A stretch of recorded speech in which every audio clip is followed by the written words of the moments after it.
Hello बच्चों। बच्चों, आपके प्रश्न पत्र में कई विभाग होते हैं, जिसमें एक विभाग होता है उपयोजित लेखन, जिसमें आप पत्र लेखन, कहानी लेखन, वृत्तांत लेखन इत्यादि के साथ में आप निबंध लेखन भी करते हैं।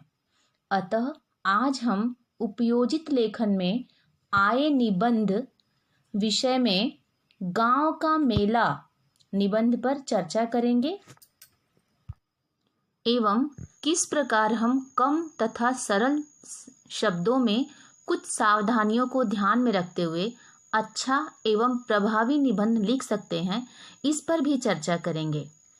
तो बच्चों, निबंध में 3 बिंदु जो होते हैं वो महत्वपूर्ण होते हैं। पहला होता है आरंभ, जिसको हम प्रस्तावना बोलते हैं, मुख्य विषय और अंत अर्थात उपसंहार। प्रथम बिंदु अर्थात आरंभ में हम निबंध के विषय की भूमिका का वर्णन करते हैं। जैसे भारतीय समाज एवं सभ्यता में मेले का विशेष महत्व होता है। मेला न केवल मनोरंजन का साधन है, अपितु ज्ञानवर्धन का साधन भी कहा जाता है। प्रत्येक मेला हमारे देश की धार्मिक, सामाजिक, सांस्कृतिक परंपरा से जुड़ा होता है और यह समय एवं स्थान के आधार पर लोगों का मनोरंजन करता रहता है। मेले में प्रायः भारतीय संस्कृति और सभ्यता समाहित होती है। गांव में घूमने फिरने की कोई खास जगह नहीं होती है। सिनेमा हॉल, मॉल या कोई थिएटर वगैरह नहीं होता है। ऐसे में मेले द्वारा ही गांव वालों का भरपूर मनोरंजन होता है, जहां गांव के बहुत सारे लोगों का जमावड़ा होता है, जिसमें वह एक दूसरे से मिल भी लेते हैं। अब हम आगे मुख्य विषय में देखेंगे मेले का महत्व। मेले कई प्रकार के होते हैं, जिसमें व्यापारिक मेला, धार्मिक मेला और कुंभ मेला का महत्वपूर्ण स्थान होता है। व्यापारिक मेले का आयोजन राज्य सरकारों द्वारा विभिन्न जगहों पर किया जाता है, जिसमें पुस्तक मेला, पशु मेला इत्यादि मेले होते हैं। एवं धार्मिक मेले में दशहरे का मेला, शिवरात्रि का मेला, ईदगाह का मेला इत्यादि का आयोजन किया जाता है। और कुंभ का मेला जो होता है प्रत्येक 12 वर्षों में एक बार आयोजित होता है। इस प्रकार आज हम अपने गांव में आयोजित धार्मिक मेले में शिवरात्रि के मेले पर चर्चा करेंगे।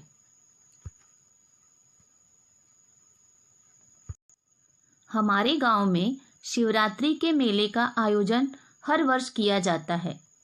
ऐसा माना जाता है कि हिंदू पंचांग के मुताबिक फाल्गुन मास के कृष्ण पक्ष की चतुर्दशी को महाशिवरात्रि का पर्व मनाया जाता है और ऐसी मान्यता है कि 1 लोटा जल चढ़ाने से भगवान शिव प्रसन्न हो जाते हैं। हम भी हर साल अपने परिवार के साथ मेला देखने जाते हैं। वहाँ तरह तरह की दुकानें, विभिन्न प्रकार के झूले, गुब्बारे वाला, खिलौने वाला, बुढ़िया के बाल आदि अनेक प्रकार की दुकानें, कपड़े इत्यादि एक ही मेले में होते हैं और वहाँ तरह तरह के कार्यक्रमों का आयोजन भी किया जाता है, जिसको हम बहुत मजे से देखते हैं। हम मेले में अपनी पसंद के गोलगप्पे, समोसे, आइसक्रीम इत्यादि चीज़ें खाते हैं और अपने दोस्तों एवं रिश्तेदारों से भी मिलते हैं। इस प्रकार हम मेले में खूब मस्ती करते हैं। आगे देखते हैं मेले का सामाजिक एवं आर्थिक जीवन पर क्या प्रभाव होता है। इस पर हम चर्चा करेंगे। व्यापारियों, दुकानदारों के लिए मेला जो होता है आमदनी का स्रोत होता है। इससे उनकी रोजी रोटी चलती है। छोटे छोटे दुकानदार होते हैं वो इससे काफ़ी मुनाफा कमा लेते हैं। और तो और इससे भारत में पर्यटन को भी बढ़ावा मिलता है, जिससे राज्य सरकार, केंद्र सरकार को आर्थिक लाभ होता है। और हम मेले में बहुत सारे लोगों से मिलते हैं। इससे आपसी मेल मिलाप से भाईचारा बढ़ता है। हम अपने धर्म और संस्कृति से जुड़ते हैं। इसके साथ साथ में हमें कुछ सावधानियां भी बरतनी चाहिए, क्योंकि मेले में बहुत अधिक भीड़ होती है। अतः हमें सतर्क होना चाहिए एवं सदैव अपने बड़ों के साथ जाना चाहिए। मेला देखने जाना जरूर चाहिए एवं वहाँ के खाने पीने की जो चीज़ें होती हैं उसमें स्वच्छता का ध्यान रखना चाहिए और स्वच्छता के नियम पर आधारित दुकानों के ही खाद्य पदार्थ को खाने चाहिए। अब हम इस निबंध का अंतिम बिंदु अर्थात अंत या उपसंहार देखते हैं। इस प्रकार मेला जो होता है बच्चों का प्रिय और मनोरंजक स्थल होता है।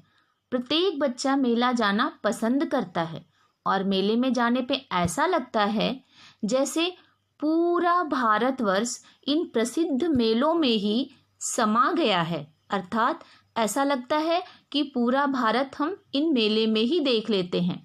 भारत की धार्मिक तथा सांस्कृतिक एकता के लिए मेला बहुत ही ज़्यादा आवश्यक चीज़ है। मेला विविधता में एकता का प्रतीक होता है। अतः मेले के आयोजन अवश्य होना चाहिए। मेला भारतीय ग्रामीण समाज को जीवंत बनाता है।